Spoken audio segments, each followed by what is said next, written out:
Several of my subscribers have asked me to talk about physical and emotional affairs, which one is the worst or which one is the most destructive. There is no clear answer about that. Both can be destructive. For most of my clients, and I think it's proven pretty much scientifically for people experts that study affairs and how they start in the addictive format, the physical affairs will end first. If they're going to end, they usually end first. And I say if, because I have a few clients who they never ended their physical affair and it turned emotional, and basically they had destroyed so much of their original marriage or partnership with another person, they couldn't go back, so they ended up together. But the physical affair clients, usually those affairs end first. The emotional ones can go on for years.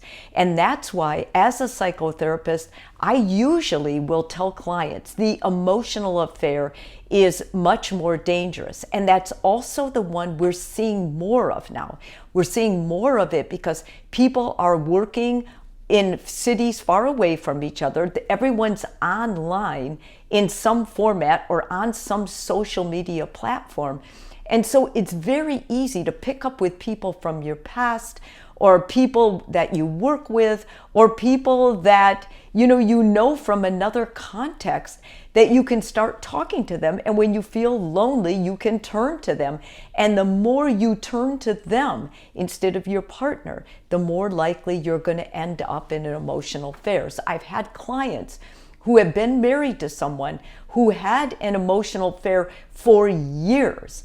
And basically the partner never knew about it until they started digging. Something came up and then they start digging and this other person is revealed. In most cases, when it's emotionally based, the relationship they have with the significant other is much more traumatized. Because if you have a physical one-night stand or whatever, it's easier for a partner usually to forgive that. Whereas if it's a long-standing, emotional, intimate love affair, that is much more difficult. And because of that, I go into really suggesting that you watch my video about emotional affairs so that you know what to do, the steps to take if you're having one, if you think your partner is having one, most specifically how to end it. Because the sooner you end an emotional or physical affair,